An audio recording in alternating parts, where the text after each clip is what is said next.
Sir మీరు నేనే. చేసేస్తారా? మీరు స్పీచ్ మొదలు పెట్టేయండి సార్. 5:40 వరకు జై బాబా. Okay, okay, okay. Thank you right, right. Sir. జై బాబా. నమస్తే జై జై బాబా, బాబా. జై బాబా, జై బాబా. अवतार मेहर बाबा की जय। अवतार मेहर बाबा की जय। अवतार मेहर बाबा की जय। ఒక్క నిమిషం.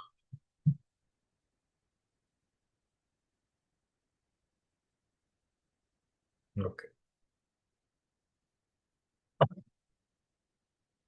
మనకి ఆ అసలు బాబా ఏమంట అంటే బాబా ఆధ్యాత్మిక అభిలాష కలిగిన వాళ్ళకి బాబా ఏ విధమైన వాళ్ళకి దాన్ని ఏమిటంటే ఏ విధమైన వాళ్ళకి ఏ విధంగా వాళ్ళని బాబా దగ్గరికి తీసుకుంటారు, అసలు మెహర్ బాబా యొక్క కృప అంటే ఏమిటి, అసలు ఆ కృపకి మనం సిద్ధంగా ఉన్నామా లేదా అనే విషయం మీద ఇవాళ ఒక చిన్న కథ. ఆ కథ ఆ కథ మీద మనం ఇవాళ అంటే జరిగిన స్టోరీ అన్నమాట ఇదంతా కూడా. దాని మీద మనం వెయిట్ చేద్దాం ఇవాళ. ముఖ్యంగా ఇది 1947లో జరిగిన ఒక యథార్థ సంఘటన అన్నమాట. ఇది 47లో మనకందరికీ తెలుసు బాలనాట్ గారు.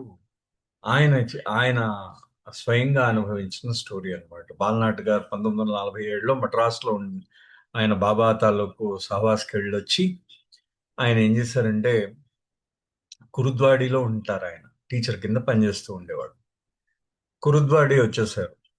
వచ్చేసిన తర్వాత ఆయన ఒక ఆ ఒక అక్కడ దగ్గరలో ఉన్న ఒక గ్రామంలో ఉన్న ఒక జాతరని, అక్కడికి ఆ జాతర దగ్గరికి ఆయన వెళ్ళడం జరిగింది అనమాట. ఆ జాతరలో పాల్గొనడానికి ఆయన వెళ్ళడం జరిగింది. అయితే అక్కడ ఆ జాతరలో పాల్గొనడానికి వెళ్తున్నప్పుడు ఆయనకి ట్రైన్లో కూర్చున్నారు. ట్రైన్లో కూర్చున్నప్పుడు ఒక కాషాయం వేసుకున్న ఒక స్వామీజీ కనిపించాడు. ఆయన ఆయనతో మాట్లాడదాం అనుకున్నాడు. కాషాయం చూసేసరికి ఒకసారి బాబా గురించి అప్పటిదాకా మంచి, మొన్న ఇంకా అప్పటికొచ్చి ఇంకా చాలా ఒక వారం రోజులే అయింది బాబా దగ్గర నుంచి వచ్చి ఆయన. సో బాబా విషయాలు ఎవరికైనా చెప్దామనే ఆసక్తి ఎక్కువైపోయింది ఆయనకి. ఆయన ఏం చేశాడంటే ఆయన బాబా ఇది కొంచెం దూరం పెట్టాలి. ఆయన ఏం చేశారంటే మొబైల్ దూరం రీసౌండ్ వస్తుంది. అది ఏం చేశారంటే బాబా ఏం చేశారంటే ఆ ఆయన ఆయన బాబా విషయం చెప్దాం అనుకున్నాడు. అనుకున్న తర్వాత సరే ఆ స్వామీజీతో ఆయన మాట్లాడడం ప్రారంభించారు. అంటే ఎక్కడికి వెళ్తున్నారు అని అడిగాడు. ఎక్కడికి వెళ్తున్నారు స్వామి అని అడిగాడు అతను. అడిగితే అతను ఓ దూరంగా చూపించాడు, అలా వేలెత్తి ఇలా దూరంగా చూపించాడు. అంటే అప్పుడు ఆయన అనుకున్నట్టు ఇతను మౌనంగా ఉన్నాడేమో అనే భావన ఆయనకు కలిగిందనమాట. తర్వాత మొత్తానికి ఇంకా ఆ మౌనంగా ఉండేసరికి ఈయనకి ఇంకా ఇంట్రెస్ట్ వచ్చిందనమాట. ఆయనకి ఈయన ఏమన్నాడంటే మౌని, ఆయన స్వామీజీ పేరు అడగలేదు కానీ అతన్ని ఈయన మౌనిగానే పిలిచాడు ఆఖరి దాకా కూడా. మౌని మౌని మౌని స్వామి అని. ఆయన మౌ ఈ ఆ, ఆయన ఆ మౌనాన్ని ఆయన మౌనాన్ని అబ్జర్వ్ చేస్తూ ఉన్నారు. మొత్తానికి ఆయన జేబులోంచి ఆయన సంచిలోంచి ఒక చిన్న బలపం తీశాడు. తీసి ఆయన మొత్తం దానికి సమాధానాలు రాస్తున్నాడు ఈయన అడుగుతున్న దాన్ని. రాస్తూ ఉంటే ఆ చుట్టుపక్కల ఉన్న వాళ్ళు కూడా ఆశ్చర్యంగా చూస్తున్నారు. అయితే అప్పుడు అడిగాడు అనమాట బాలనాట ఆయన్ని, మీరు ఎక్కడి నుంచి ఎక్కడికి వెళ్ళారంటే ఆయన ఎక్కడెక్కడికి తిరిగారో చెప్తున్నాడు అనమాట. అంటే హరిద్వారం నుంచి రామేశ్వరం దాకా తిరిగారు అని అడిగాడు అనమాట. అడిగితే ఆ హరిద్వార్ నుంచి రామేశ్వరం దాకా తిరిగానని చెప్పాడు ఆయన. అవునా, ఎందుకు, మీరు సంతృప్తి పడ్డారా, మీరు దేనికోసం అయితే వెతుకుతున్నారో దాన్ని దొరికిందా మీకు, అది మీకు ఆ సత్యం అవగతం అయిందా అని అంటే ఆ స్వామీజీ రాసేట, లేదు నాకు ఆ సత్యం అవగతం కాలేదు, నేను ఇప్పటిదాకా నేను చూసినవన్నీ నిజం కాదని నాకు తెలిసింది. నేను ఎవ ఎవరికైతే సత్యం తెలుసో ఆ సత్యము తెలిసిన వాడి కోసం నేను వెతుకుతూ ఉన్నాను అన్నాడు అనమాట ఆయన. సో ఆ అయితే ఆయన ఏమన్నాడంటే ఈ బాలనాటి వెంటనే ఏమన్నాడంటే, అయ్యా మీకు నిజంగా సత్యాన్ని తెలిసిన వాడి గురించి తెలుసుకోవాలని ఉంటే నేను మీకు చెప్తాను, మీకు ఖచ్చితంగా నేను మీకు చెప్తాను. మీకేంటంటే నాకు ఒకతను తెలుసు, ఆయన సత్యానుభవం పొందినవాడని చెప్పాడు. సో ఈ లోపల బాలనాటి దిగాల్సిన ప్రదేశం వచ్చేసింది. ఆయన సరే ఉంటానండి అని దిగిపోయాడు. అయితే ఈ మౌని స్వామి కూడా కురుద్వాడి వాడే అని తెలిసి చాలా సంతోషించాడు ఇద్దరు కూడా.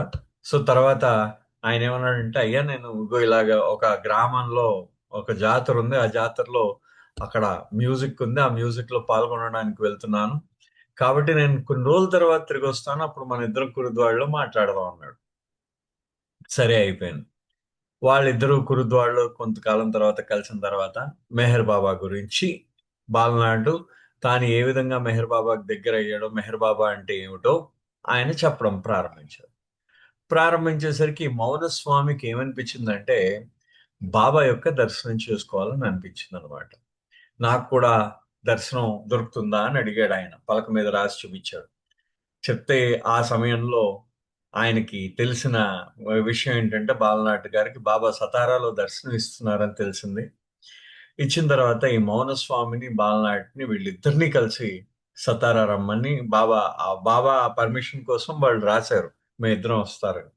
సో మొత్తానికి వాళ్ళు జూలై 1940 ఆ తర్వాత వాళ్ళు ఆ సతారా వీళ్ళు వెళ్ళడం జరిగింది. అక్కడి నుంచి జూలై నెలలో వీళ్ళు సతారా వెళ్ళడం జరిగింది. మొత్తానికి ఆ జూలై నెలలో వాళ్ళు సతారాలో అడుగు పెట్టిన తర్వాత ఒక బంగ్లాలో వీళ్ళకి చిన్న వసతి ఇచ్చారు. సో ఆ బంగ్లాలో బాబా అక్కడ ఆ బంగ్లా అంటే అక్కడ ఒక బంగ్లాకి దగ్గరలో వసతి ఇచ్చారు వీళ్ళకి.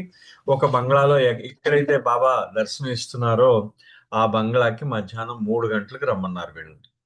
సో మొత్తం వీళ్ళు బస్సు దిగి మెల్లిగా అక్కడ చిన్న వర్షం పడుతున్నది. ఆ వర్షంలోనే బాబా ప్రోగ్రామ్స్ కి వెళ్తాడు. అక్కడ బాలనాట్ గారు ఒక మాట అంటారు.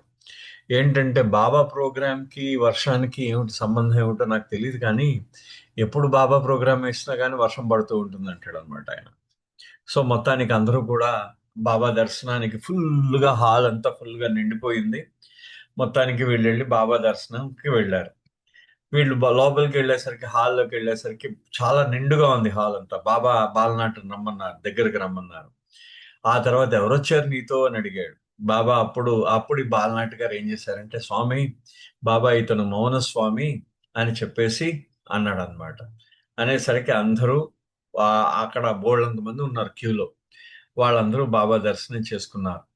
చేసుకున్న తర్వాత వీళ్ళకు కూడా బాబా దర్శనం ఇచ్చారు. ఇచ్చి వీళ్ళ వెన్ను వెన్ను మీద బాబా చిరునవ్వు నవ్వి వెన్ను మీద ఒక తట్టు తట్టారనమాట. సో మొత్తానికి అందరూ ఒక పాటలు పాడుతున్నారు.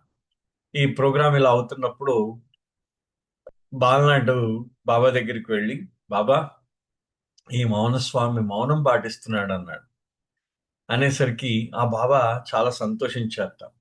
ఆ అంటే ఇప్పుడు ఆయన బాబా ఏం చేశారట, తన నుదుటిని తన వేళ్లతో దాన్ని ముట్టుకుని అని అని చెప్పేసి, అంటే నుదుటిని మనం ఇలాగ వేళ్లతో ముట్టుకునేసరికి అదృష్టవంతులు అంటూ ఉంటాం కదా, ఆ విధంగానే ఈ మౌనస్వామి అదృష్టవంతుడు అని చెప్పేసి బాలనాటితో బాబా అన్నారు. సో అయితే బాబా బాబా యొక్క చిన్న ఆ ఒక చిన్న ఫోటో కావాలన్నాడు మోహన్ స్వామి. బాబా ఫోటో ఒక ఫోటో తీసుకొచ్చి బాబాకి ఇస్తే బాబా స్వయంగా మౌన స్వామికి బాబా ఫోటో ఇచ్చారు. సో మొత్తానికి దర్శనం అవుతున్నారు. బాబా వాళ్ళందరినీ తీసుకున్నారు, వాళ్ళందరికీ దర్శనం ఇస్తున్నారు. ఇచ్చిన తర్వాత బాలనాటిని మౌన స్వామిని పిలిచారు, బాబా దగ్గరికి పిలిచారు. పిలిచి ఏం చెప్పారంటే, ఒక కొబ్బరికాయ, ఒక పెద్ద అంటే పీచు ఉన్న కొబ్బరికాయ, మీకు చూసారా పైన పీచుతో ఉంటుంది కొబ్బరికాయ, ఆ పీచు ఉన్న కొబ్బరికాయని వాళ్ళు ఇచ్చారనమాట బాబా. అంటే బాబా ఒక పీచు ఉన్న కొబ్బరికాయని ఇచ్చారు. ఆ పైన పీచు ఉంటుంది కదా, దాన్ని స్థూల శరీరం అన్నారు బాబా. మళ్ళీ ఇంకోసారి చెప్తాను వినండి. పైన పీచుని స్థూల శరీరము అన్నారు. ఆ లోపల ఉన్న కఠినంగా ఉన్న ఆ చిప్పని, కొబ్బరి చిప్పని, అది సూక్ష్మ శరీరం అన్నారు. ఆ లోపల ఉన్న కొబ్బరిని బాబా మనోశరీరంగా చెప్పారు. చెప్పి ఆ లోపలున్న కొబ్బరి నీళ్లు తాను అని చెప్పారనమాట బాబా. అంటే కొబ్బరి నీళ్లు తాను అని చెప్పారు బాబా అక్కడ. చూడండి, అంటే కొబ్బరి నీళ్లు నేను, ఆ పైనున్న పీచు స్థూల శరీరము, ఆ పైనున్న చిప్ప సూక్ష్మ శరీరము, ఆ లోపల ఉన్న ఆ కొబ్బరి మనో శరీరము, ఆ లోపల ఉన్న నీరు, ఆ అంటే బాబా ఇక్కడ మనకి ఏం చెప్తున్నారో చూడండి ఇక్కడ అంతా కూడా. అంటే తాను భగవంతుణ్ణి అనే విషయాన్ని చెప్పకనే చెప్తున్నాడు తాను అవతారాన్ని అని చెప్పేసి.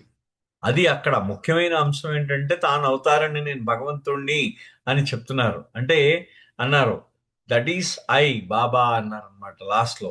ఆ నీళ్ళు అంటే నువ్వు నువ్వు బాబా, ఆ ఆ బాబా కోసమే మరి కొబ్బరి నీటి కోసం తాగుతావు. ఆ కొబ్బరి నీటిని తాగడానికి నువ్వు ఈ మొత్తం ఈ మూడు శరీరాలని అన్నిటినీ దాటుకుని ఆయన దగ్గరికి రావాలన్నమాట. సో ఈ విధంగా ఆయన చెప్తూ, బాబా ఆయన యొక్క సంజ్ఞలతో చెప్తూ, ఆయన ఆయన ఏం చేశారంటే ఆ కొబ్బరికాయని తీసుకెళ్ళి ఆ మౌన స్వామికి ఇచ్చారు. ఆయన ఏమన్నారంటే, బాబా ఏం చెప్పారంటే ఆయనకి, ఈ కొబ్బరికాయ నా ఫోటో దగ్గర పెట్టి నా మొహం చూస్తూ రోజు ఒక అరగంట సేపు ధ్యానం చెయ్యి అర్ధరాత్రి పూట అని చెప్పారు బాబా. మౌనస్వామికి ఎంతో సంతోషం వేసింది. ఆయన కళ్ళంబడ ఆనంద బాష్పాలు కారాయి. తర్వాత నిజంగా అప్పుడు అనుకున్నాడు అనమాట, ఓహో నేను యథార్థం సత్యం తెలిసిన వాడిని కలుసుకున్నాను అని చెప్పే ఆనందం కలిగిందనమాట. సో అతను, బాబా ఏం చెప్పారంటే అతనికి నీ సాధన 6 నెలల కాలం పాటు చెప్పారు. అయితే ఈ లోపల ఏమైందంటే మౌనస్వామికి ఒక ప్రశ్న అడగాలనిపించింది. ఎందుకంటే మనస్సు బాగా ప్రశ్నలు అడుగుతూ ఉంటుంది కదా. ఆ ప్రశ్నలు అడుగుతూ ఉంటే, బాబా మరి భోజనానికి భోజనం చేసేటప్పుడు ఏమైనా దానికి ఏమైనా రిస్ట్రిక్షన్స్ ఉన్నాయా అని అడిగాడు అనమాట. అంటే భోజనానికి ఏమైనా పరిమితులు ఏమైనా ఉన్నాయా అని అడిగాడు. నేను కొద్ది రోజులు ఉపవాసం చెయ్యాలా అని చెప్పేసి తన యొక్క ఆ పలక మీద రాసి చూపించాడు బాబాకి. మా మా మానవుడి యొక్క నైజం ఏంటి? మా మా ఒక గురువు దగ్గరకు వచ్చేసరికి గురువుకి సర్వం తెలుసు ఆయనకి. కానీ మనసు ఏం చేస్తూ ఉంటుందంటే, ఆ గురువు దగ్గర మెల్లిగా తను గౌరవపూర్వకంగా ఆ గురువు దగ్గర అన్ని అడగాలని చూపిస్తూ ఉంటుందన్నమాట. సో ఇక్కడ మా బాలనాట గారు ఏమంటారంటే, ఈ మానవ నైజంని పక్కన పెట్టి నేను నాది అనే దాన్ని మనం దాన్ని వ్యతిరేకిస్తామో, ఎప్పుడైతే మనం పారదోలుతామో, అప్పుడే మనకి ఆ నేను నాది అనేది అప్పుడే మనకి ఇది ఉంటుంది అని చెప్పేసి అంటారు. ఆ అనిన తర్వాత ఈ ఆధ్యాత్మిక మార్గంలో ఆ నేను నాది అనే దాన్ని వదిలిపెడితేనే నువ్వు తిన్నగా మనం ఏదైతే అనుకుంటామో దాన్ని చేయగలము అని చెప్పేసి బాబా చెప్తారనమాట. చెప్పి అప్పుడు బాబా అతని వైపు చూస్తారు. చూసి, ఏమయ్యా నువ్వు ఇప్పటిదాకా నువ్వు ఉపవాసం గురించి అడిగావు, నువ్వు నేనేం చేయాలని అడిగావు. నీకు నిజంగా అంత కోరుకుంటే నీకు ఆహారం తీసుకో. రోజుకి 7 సార్లు తీసుకో. లేకపోతే వారానికి 7 రోజులు నువ్వు ఉపవాసం చెయ్యి. అది ఇక్కడ అనవసరం. అది అప్రస్తుతం ఇక్కడ. నువ్వు పాలే తీసుకుంటావో, మజ్జిగే తీసుకుంటావో అవి కూడా అప్రస్తుతం. నీకు ఉపవాసం అవసరం లేదు. ఉపవాసాలు, ఈ మొత్తం ఈ తతంగాలు ఇవన్నీ అవసరం లేదు. నేనేదైతే చెప్పానో దాన్ని సిన్సియర్గా చెయ్యి. అదొక్కటే చేయాల్సింది అని చెప్పేసి చెప్తారు. చెప్పిన తర్వాత అప్పుడు వీళ్ళకి అర్థమవుతుంది, చిన్న చిన్న పిచ్చి పిచ్చి ప్రశ్నలు ఇంకేయకూడదు బాబాకి అని చెప్పేసి వాళ్ళు ఇంకా మాట్లాడరు అనమాట. వీళ్ళిద్దరూ కూడా మాట్లాడరు. సో మొత్తానికి వాళ్ళిద్దరూ బాబా సమక్షంలో ఆయన యొక్క సన్నిధిలో ఆయన యొక్క రూపాన్ని వాళ్ళు ఆస్వాదిస్తూ గడిపేస్తారు ఆ రోజు. ఆ రోజు ప్రోగ్రాం 6 గంటలకు అయిపోతుంది. ఆ హాల్లో తిరుగుతూ ఉంటారు. హాల్లో తిరుగుతూ ఉంటే బాబా వెళ్ళి ఆయన రూమ్ లోకి వెళ్ళిపోతూ ఆ మౌన స్వామిని మళ్ళీ వీపు మీద తట్టేసి బాబా రూమ్ లోకి వెళ్ళిపోతారు. ఆ ఆ మౌన స్వామి ఆశ్చర్యపోతాడు బాబా అలా తట్టేసరికి.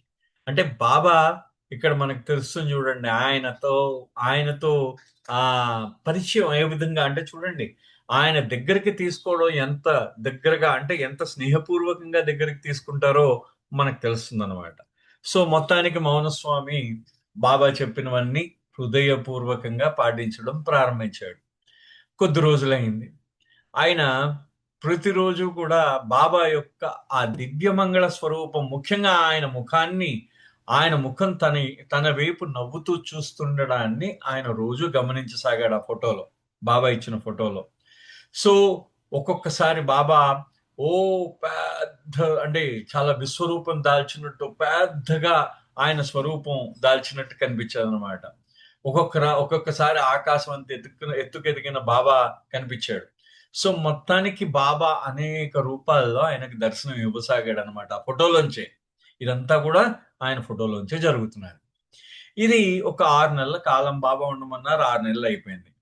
అప్పుడు మౌనస్వామి మళ్ళీ బాలనాటిని అడిగాడు, అయ్యా నేను మళ్ళీ బాబాని చూడొచ్చా అని అడిగితే, సరే అడుగుదాం అన్నాడు. ఈ లోపల ఏమైందంటే మెహరాబాద్ లో కొత్త బిల్డింగ్ ఓపెన్ అయింది అనమాట. మెహరాబాద్ లో 1948 లో ఆ కొత్త బిల్డింగ్, కొత్త మాండలి హాల్ ఉంది కదా, అది 1948 లో ఓపెన్ చేశారు. మనకు రాసి ఉంటుంది అక్కడ. ఆ కొత్త బిల్డింగ్ ఓపెన్ కి ఆ బాబా వీళ్ళందరూ మెహరాబాద్ బాబాకి అక్కడ అందరినీ పిలిచారు. పిలిచినప్పుడు బాలనాటి కూడా పిలిచారు. సో ఆది ఏం చేశాడంటే బాలనాటికి ఉత్తరం రాస్తే, ఈ పలానా రోజు నాడు బిల్డింగ్ ఓపెన్ అవుతుందని మీరు రావాలని చెప్పారు. వీళ్ళు సంతోషించి బాలనాటి ఏం చేశాడంటే ఈ మౌనస్వామిని తీసుకొని మెహరాబాద్ వెళ్ళారు. అప్పుడు కొత్త ఆ రూమ్ లో బాబా కూర్చుని ఉన్నారు. ఆ రోజు ఆయన ఒక తెల్లని సాద్రా మీద పసుపు పచ్చని ఒక ఒక సిల్క్ కోట్ ధరించారు బాబా. ఆ డాక్టర్ అబ్దుల్ ఘనీ ఏం చేశాడంటే అదే రూమ్ లో కూర్చుని ఉన్నారట. ఈ మౌన స్వామితో పాటు బాలనాటిని కూడా పిలిచారు లోపలికి. చాలా ఆయన బాబా స్వరూపం చాలా శక్తివంతంగా, చాలా దై దాని ఏమంటారు, దివ్యమంగళ రూపం ఏ విధంగా కనిపిస్తుంది, అంత ఆకర్షిస్తున్నది అనమాట. వీరిద్దరు వెళ్ళి బాబా ఎదురుగుండా కూర్చున్నారు. ఆయన అప్పుడు బాబా వెళ్ళి ఆ అప్పుడు బాబా మామూలుగా మౌనస్వామిని, తన ఎదురుగుండా ఉన్న మౌనస్వామిని ఆ బాబా చూసి, ఆ నువ్వు నేను చెప్పింది 100% పాటిస్తున్నందుకు నాకు సంతోషంగా ఉందన్నారు. నువ్వు నీకు నీకేం కావాలి అని అడిగారు అనమాట బాబా. ఆయన నీకేం కావాలి అని అడిగారు. చూడండి ఇక్కడ, అంటే ఇక్కడ వేసిన ప్రశ్న ఏంటంటే నీకేమిటి కావాలి అనే ప్రశ్న వేశారు బాబా.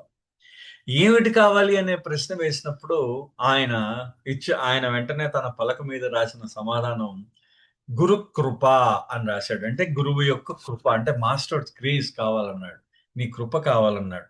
ఇక్కడ మనం ముందు అర్థం చేసుకోవాల్సింది ఏంటంటే ఆ గురువు గారు తన కృపని ప్రసరింపజేయడానికి అసలు మనకు అర్హత ఉందా లేదా, అది ఈరోజు గారు ఒక మాటలో చెప్తారు, ఒక అద్భుతమైన మాటల్లో చెప్తారు. అంటే ముందు గురువు గారు ఎప్పుడు కూడా ఆయన కృపని ఆయన ఆయన ఆయన ఒక పెద్ద మహాసముద్రం అంట. నీ దగ్గర ఉండాలి, ముందు నీ దగ్గర చెంబో ముంతో చెంచానో ఏదో ఒకటి ఉండాలి ఆ నీళ్లు తీసుకోవడానికి. ముందు అది నీ దగ్గర ఉందా లేదా చూడంటారు విరుచ్ గారు. అంటే ఆ విధంగా, అంటే మనం ముందు అది చూసుకోవాలట. ముఖ్యంగా మనకి అర్హత ఏది, దేనికి మనం దేనికి అర్హులమో, ఎందుకు మనకి ఆ గురు కృప మనకి ఎందుకు అవసరమో అది మనం చూడాలన్నమాట. ఆ గురు కృప మనకి ఎంతవరకు మనకు అర్హత ఉందో దాని గురించి చూడాలట ముందు మనం. అదే విషయాన్ని బాలనాటి గారు ఇక్కడ అంటారనమాట. ఈ బాబా ఆ ఈయన గురు కృప కావాలి అని ఆయన రాసేసరికి బాబా నవ్వాడు అనమాట. ఆయన నవ్విన తర్వాత బాబా తన బోర్డు మీద చెప్పారట. ఆ ఆయన చెప్తున్నప్పుడు అబ్దుల్ ఘనీ చదివేట. అప్పుడు ఏమని చదివాడంటే వాట్ ఏ విష్ అని చదివేట. అయ్య అబ్బా ఏం కోరిక, even seeing of God is far less important than this. చూడండి బాబా అన్నమాట. అంటే భగవంతుడు ప్రత్యక్షం అవ్వడం, భగవంతుడిని చూడడం కన్నా ఇంకా గొప్ప కోరికది. భగవంతుణ్ణి చూడడం కన్నా గొప్ప కోరిక ఏంటంటే గురుకృప పొందడం. ఆ గురుకృప అంత చవక విషయం కాదు సుమా అన్నారు బాబా ఆ రోజు. చూడండి ఆయన మాటలు గనిగా చదువుతున్నారనమాట. ఆయన బాబా వేళ్లు కదిలిస్తూ ఉంటే బోర్డు మీద, ఏం కోరిక నీది, భగవంతుణ్ణి చూడడం కన్నా గొప్ప కోరిక ఇది. చూడు, ఆ ఆ గురు కృప అంత చవకైనది కాదు, అది చాలా అరుదుగా లభించేది. ఆ గురు కృప కోసం నువ్వు నన్ను 100కి 100% నువ్వు నన్ను నాకు విధేయత చూపించాల్సిన అవసరం ఉంది. నువ్వు దానికి సిద్ధంగా ఉన్నావా అని అడిగారు బాబా. మళ్ళీ ఓకే, అర్థమైందా? అంటే గురు కృప కోసం నువ్వు నాకు 100కి 100% నువ్వు నాకు 100%, ఎక్కడ 99%, 98% అని చెప్పేసి బాబా అనలేదు. 100%. ఇక్కడ నేను మళ్ళీ ఇంగ్లీష్ లో చెప్తాను చూడండి. For this you will have to prepare your self to obey me 100% what ever I tell. నువ్వు దీన్ని పొందడానికి, ఆ గురు కృపని పొందడానికి నన్ను 100% నువ్వు నాకు విధేయుడివే ఉండాలి. నేనేం చెప్తే అది చెయ్యాలి. నువ్వు దానికి సిద్ధంగా ఉన్నావా? Are you ready? నువ్వు దానికి సిద్ధంగా ఉన్నావా అని అడిగారు బాబా. అడిగేసరికి ఆ మౌని స్వామి ఏం చేశాడట, తన పీక మీద చేసుకుని ఇలా అడ్డంగా వేళ్ళు, ఇలాగా అడ్డంగా వేళ్ళు ఇలా పెట్టి ఆ వేళ్ళకి చూపించాడు అనమాట. నేను పీక కోసుకోవడానికి కూడా సిద్ధంగా ఉన్నాను అని చెప్పాడు అనమాట ఆయన మౌనస్వామి. చూడండి, అంటే ఆయన కూడా నేను నీకు బాబా నీకోసం నేను ఏం చేయడానికైనా సిద్ధంగా ఉన్నాను అనే విషయాన్ని ఆయన చెప్పారు. చెప్పేసరికి సో ఇక్కడ రెండు విషయాలు మనం స్పష్టంగా చూడాలి. ఫస్ట్ విషయం ఏంటంటే, గురువు యొక్క కృప ఎంత గొప్పదయ్యా అంటే భగవంతుణ్ణి చూడడం కన్నా గొప్పది. అంటే అదంత చవకబారు విషయం కాదు. అంటే ఇక్కడ మనకేంటంటే, మనము గ్రేస్ ఇస్ నాట్ గివెన్ అనేది ముందు గుర్తుపెట్టుకోవాలి. అంటే మనకి కృప ఇవ్వబడదు మనకి. అది మన మీదకి ప్రసరిస్తుంది. ఎప్పుడైతే నీలో నేను అనే భావం పోయిందో, ఆ రోజు ఆ గురువు గారి కృప నీ మీద ప్రసరిస్తుంది. అది బాబా మనకి చెప్పిన ఇష్యూ అన్నమాట. సో ఇక్కడ ఈయన బాబా ఏమంటున్నారు, నువ్వు నన్ను 100% నువ్వు నన్ను నాకు విధేయుడివై ఉండాలి అనేసరికి ఈయన పీక కోసుకుంటాను అన్నాడు అనమాట. అనేసరికి బాబా అన్నాడు, ఏం కాదులే అయ్యా, పీక్ కోసుకోవడం చాలా సులువు అన్నారు బాబా. పీక్ కోసుకోవడం చాలా సులువు. ఎవరు ఎవరి పీకైనా ఆ నువ్వు నీ నీ కుటుంబాన్ని వదిలేసి, నీ ఇంటిని వదిలేసి, ఆ వీధుల్లో అన్నిటిని సన్యసించేసి, ఇలాంటి ఆజ్ఞలు పీక్ కోసుకోవడం ఇవన్నీ చాలా సులువు. నేను చెప్పిన దానికి నువ్వు సిద్ధంగా ఉన్నావా లేదా అని అడిగారు అనమాట. నేను చెప్పింది చేయడానికి నువ్వు సిద్ధంగా ఉన్నావా లేదా ఆలోచించుకో. ఎస్ అంటే సరే అని చెప్పే ముందు నువ్వు ఆలోచించుకో. ఇసుమంత కూడా హెసిటేషన్. ఇక్కడ బాబా ఏమన్నారంటే, ఇసుమంత కూడా నువ్వు నాకు కొంచెం కూడా దాన్ని ఏమంటే సందేహానికి కానీ అంటే దాన్ని ఏమంటారు, నువ్వు ఆ ఆ అనిశ్చితకి అంటే సంకోచించవద్దు. వెనక ముందు చూడవద్దు. కొంచెం కూడా సంకోచం ఉండకూడదు అన్నమాట. సంపూర్ణమైన హృదయంతో నువ్వు నాకు సరే అని చెప్పితే, నేను చెప్పిన దానికి సిద్ధంగా ఉన్నాను అని చెప్తే నేను నీకు చెప్తానన్నారు బాబా. చూడండి, బాబా మళ్ళీ ఇంకోసారి చెప్తాను వినండి. అంటే అయ్యా, నువ్వు అవన్నీ పేక్ కోసుకోవడం ఇవన్నీ చాలా సులువు, సన్యసించడం చాలా సులువు, ఇల్లు వదిలేయడం, బెళ్ళాన్ని వదిలేయడం, పిల్లల్ని వదిలేయడం ఇవన్నీ చాలా సులువు. ఇవి కాదు నేను అనేది. నా ఆజ్ఞని నువ్వు నూటికి 100% పాటించాలి. నా ఆజ్ఞని నువ్వు 100% ఏ విధంగా పాటించాలంటే, నేను ఏదైతే చెప్తానో తూచా తప్పకుండా అలాగే చెయ్యాలి. దాన్ని చేస్తాను అంటేనే ఎస్ అని చెప్పు. కొంచెం కూడా సంకోచం ఉండకూడదు. అంటే ఒక 99% చేస్తాను, ప్రయత్నిస్తాను అనేది కూడా ఉండకూడదు అని అన్నారనమాట బాబా. నువ్వు అలా అయితేనే నా ఆజ్ఞకి ఎస్ అని చెప్పు అన్నారు. అంటే అప్పుడు వెంటనే అతను ఆ నేను అనేసి బాబా ఏం చేశారంటే, వెంటనే తన బోర్డు మీద వేళ్లతో ఆయన చేతులు వేళ్లు కనిపించారు. గని చదువుతున్నాడు. ఫ్రమ్ టుమారో, రేపటి నుంచి, ఫర్ ఎ మంత్, ఒక నెల దాకా, take a non vegetarian diet. రోజు మాంసం తిను, పొద్దున్న సాయంత్రం. ఆయన దీన్ని మరాఠీలో మార్చి బాలనాటు బాబాకి చెప్తున్నాడు. చెప్పేసరికి ఒక్కసారి ఈ మౌన స్వామికి మొహం మాడిపోయింది ఆయనకి. ఆ ఫైనల్ గా లాస్ట్ లో బాబా ఏం చేశారంటే, అండ్ బాటిల్ ఆఫ్ వైన్ ఎట్ను అన్నారు. అంటే మధ్యాహ్నం ఒక మందు బాటిల్, అంటే ఫుల్ బాటిల్ విస్కీ, మందు మధ్యాహ్నం ఒక బాటిల్ మందు, మధ్యాహ్నం, పొద్దున్న సాయంత్రం మాంసాహారం తినాలి అనేసారనమాట. ఈ మౌనస్వామి ఎటువంటి వాడు?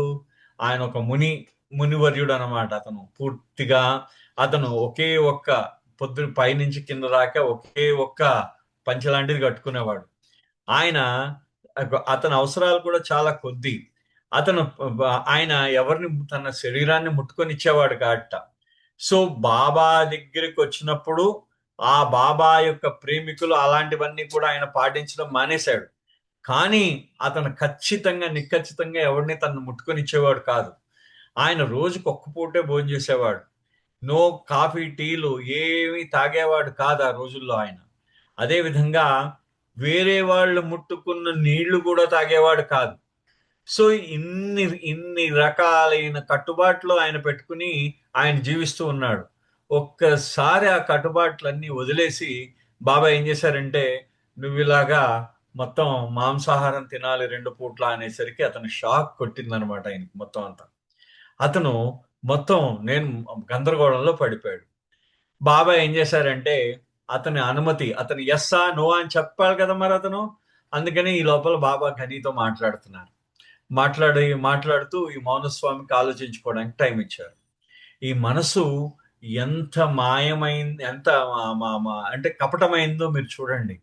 అది ఎప్పుడూ కూడా బాహ్యంగా ఎప్పుడూ కూడా తాను ఓడిపోయానని ఒప్పుకోడుట ఆ మనస్సు.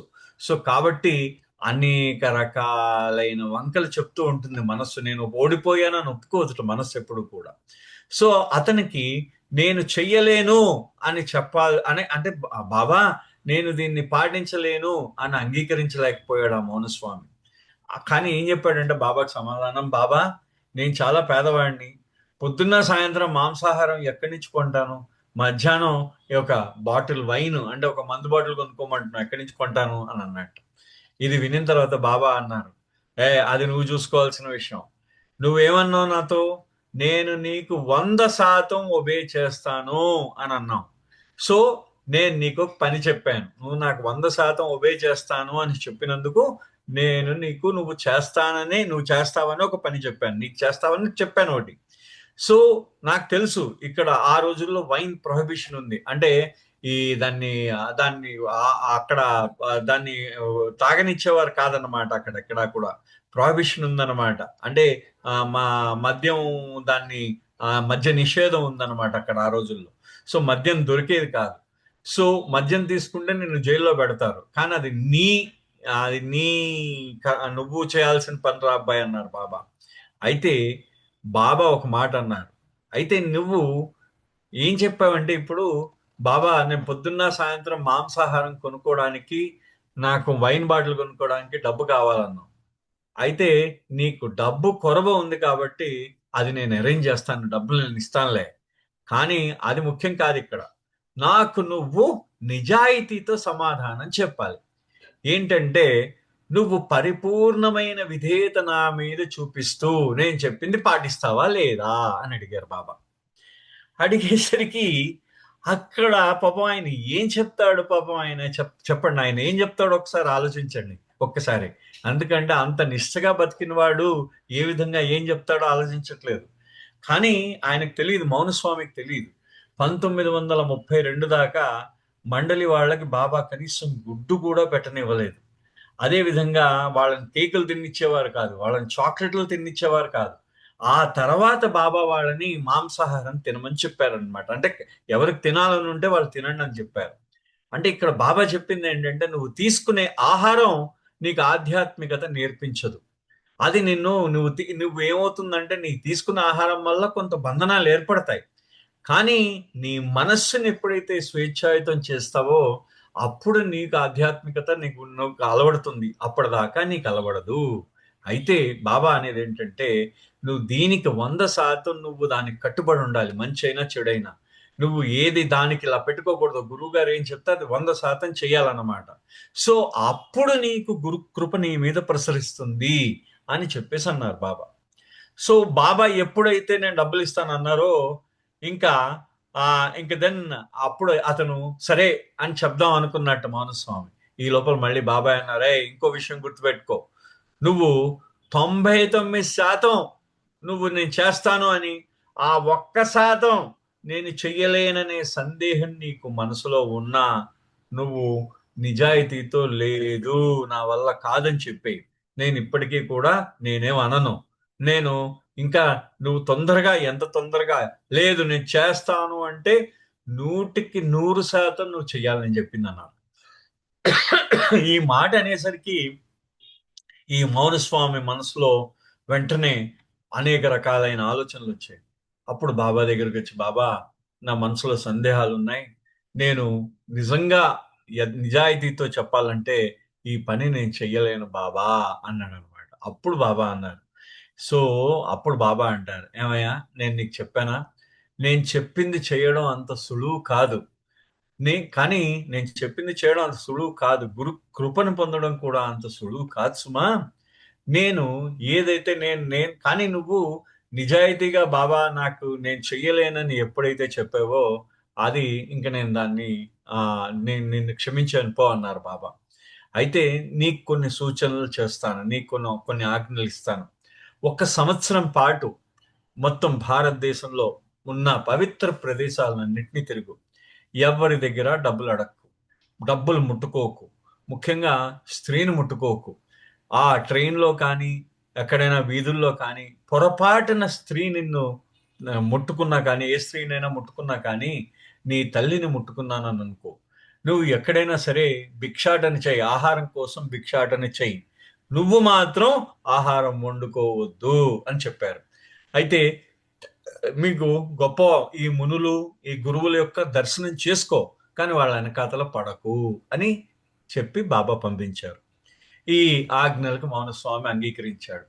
సో అతను అదే జీవితాన్ని గడుపుతున్నాడు కదా, మొత్తానికి ఉపవాసాలు చాలా కష్టాలకు అనుభవిస్తున్నాడు. సో మొత్తానికి ఆయన ఏం చేశాడంటే ఆ సంవత్సరం తర్వాత నువ్వన్నీ తిరిగేసిన తర్వాత నా దగ్గరికి రా అని చెప్పారు బాబా. సో మొత్తానికి వీళ్ళిద్దరూ కలిసి బాబా దగ్గర నుంచి వచ్చేసారు. వచ్చేసిన తర్వాత ఆ బాలనాటికి ఒక చిన్న ఐడియా వచ్చిందనమాట. అరే ఇది ఎవరికైనా మండలి సభ్యుడికి చెప్పాలని ఒక మండలి సభ్యుడికి చెప్పారు. అది చెప్పిన తర్వాత ఆయన అన్నట్టు ఆ మండలి సభ్యుడు ఇంకా గత అతను తన ఆట ఓడిపోయాడు. అతను ఎప్పుడైనా సద్గురువుతో ప్రతి క్షణము కూడా దానికి ఒక ప్రాముఖ్యత ఉంది. సో ఒక్కసారి ఇప్పుడు మౌనస్వామి ఆ మాంసం తీసుకుంటానన్నా కూడా బాబా ఇంకా దాన్ని కన్సిడర్ చెయ్యరు. కాబట్టి ఇంకా దాని గురించి మర్చిపోవడమే మంచిది అని అన్నట్టు ఆయన ఆ మండలి సభ్యుడు. సో మొత్తానికి వాళ్ళు సెలవు తీసుకుని వాళ్ళు వచ్చేసారు అనేసి మొత్తానికి ఆయన ఏమన్నట్ట, ఆ మండలి సభ్యుడు అన్నట్ట, అది బిలవడ్ బాబా ఆయన మౌనస్వామి ఆయన గురు కృప అడిగాడు. అయితే బాబా ఇచ్చ ఏంటంటే ఆ 2వ ఆజ్ఞ పాటించమనేదే బాబా ఇచ్చ. సో బాబా ఇచ్చ ప్రకారం అది జరుగుతుంది. ఆయనకి ఈ మౌనస్వామికి ఏది మంచిది అనిపిస్తే అదే బాబా చేస్తారన్నట్ట ఆ మండలి సభ్యుడు. సో ఈ విధంగా వీళ్ళు ఇంకా మళ్ళీ బాబాని చూద్దామని అనుకున్నారు, కానీ మళ్ళీ ఇంక చూడలేదు. సో మొత్తానికి కురుద్వాడి వచ్చారు వీళ్ళందరూ కూడా. కురుద్వాడి వచ్చేసిన తర్వాత ఈ మౌనస్వామి 1 సంవత్సరం పాటు ఆయన ఈ పవిత్ర ప్రదేశాలన్నింటినీ చూడడానికి ఉత్తర దక్షిణ భారతంలో చూడడానికి బయలుదేరారు. ఆయనకు ఒక ఎక్స్ట్రా లుంగి అంటే ఒక ఎక్స్ట్రా పంచి పెట్టుకున్నాడు. దాంతో పాటు ఇంకొక భిక్షాటన కోసం ఒక చిన్న బొచ్చును పెట్టుకున్నాడు, బొచ్చని. అంతే, ఇంకా డబ్బులు ఇంకా అసలు ఏమీ లేవు ఆయన దగ్గర, డబ్బులు లేవు, డబ్బులు ముట్టుకోకూడదు. కాబట్టి అతను మౌనం పాటిస్తూనే ప్రారంభించాడు. సో ఈ విధమైన కఠినమైన జీవితాన్ని ఆయన ఇష్టపడ్డాడు. మొత్తానికి బాబా చెప్పిన విషయాన్ని ఆయన చేశాడు. కొద్ది నెలల తర్వాత పాపం అతను హరిద్వార్ వెళ్ళిపోయాడు. సో అక్కడి నుంచి బద్రీనాథ్ నడుచుకుంటూ వెళ్దాం అనుకున్నాడు. ఆ రిషికేశ్ దాటిన తర్వాత అక్కడ కనీసం అతను భిక్ష దొరకలేదు ఎక్కడా కూడా. సో అంటే వాళ్ళకి ఆ రిషికేశ్ దాటిన తర్వాత ఎవరికైనా వాళ్ళు భిక్షలో వాళ్ళు వండినవి వెయ్యరు అనమాట. వాళ్ళు ఎంతసేపు భిక్షలో ఏమేస్తారంటే గోధుమ పిండి, ఇన్ని బియ్యం అంటే మీరు వండుకోమని ఇచ్చేస్తారు వాళ్ళకి, అంతేగాని వండుకొని వీళ్ళు వెయ్యరు. సో దీన్ని భిక్షగా పాపం స్వీకరించిన తర్వాత ఆయన అదే తింటూ బతికాడు. అంటే మళ్ళీ వండుకోకూడదు కదా, ఆ పచ్చివే తింటూ బతికేసరికి అతని కడుపు బాగా ఇబ్బంది పెట్టింది ఆయన. సో ఒక్కొక్కసారి కడుపు నొప్పి కూడా వచ్చేది.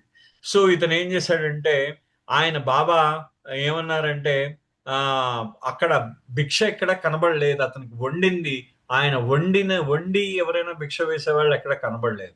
సడన్ గా బాబా చెప్పింది గుర్తొచ్చింది ఆయనకి. ఆహా, భిక్షాటన చెయ్యి, వండుకోవద్దంటే అర్థం ఏంటంటే వండుకున్న ఆహారం ఎక్కడ దొరుకుతుందో అక్కడికి వెళ్ళాడు ఆయన. సో బద్రీనారాయణ మానేసి మెల్లిగా హరిద్వార్ వెళ్ళిపోయాడు. బద్రీనాథ్ పూర్తిగా హిమాలయాల లోపల ఉంది కాబట్టి అక్కడి నుంచి మెల్లిగా అక్కడికి వెళ్ళాడు అనమాట. హరిద్వార్ వెళ్ళిపోయాడు. హరిద్వార్ వెళ్ళిపోయిన తర్వాత హరిద్వార్ దగ్గరికి వెళ్తే అతను వండుకున్న భిక్ష దొరకడం ప్రారంభించింది. మొత్తానికి అతను కడుపు నొప్పి తగ్గింది. అయితే అక్కడి నుంచి మెల్లిగా బెనారస్ వచ్చి కొద్ది రోజులు హాస్పిటల్లో ఉన్నాడు ఆ బెనారస్ లో. ఆ తర్వాత ఇంకా చాలా బలహీనంగా ఉన్నాడు. మొత్తం దక్షిణ భారతదేశం తిరిగాడు. సో మొత్తానికి దక్షిణ భారతదేశంలో అతని కారాలు ఉప్పులు బాగా ఎక్కువగా దొరికాయి.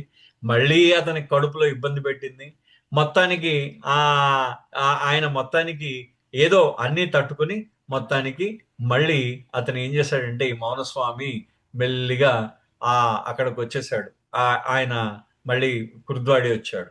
అయితే మౌనస్వామికి మధ్యలో కొంతమంది ఏం చేశారంటే ఒక ఆశ్రమానికి ఆయన అధిపతిని చేసి ఆయనకి పెళ్లి చేసి పిల్లనిస్తా ఉన్నారు. కానీ మౌనస్వామికి బాబా యొక్క ఆశీర్వాదం ఉంది, ఆంతరంగికమైన నిర్దేశం చేస్తున్నారు. సో మొత్తానికి ఆయన కురుద్వాడి క్షేమంగా వచ్చాడు.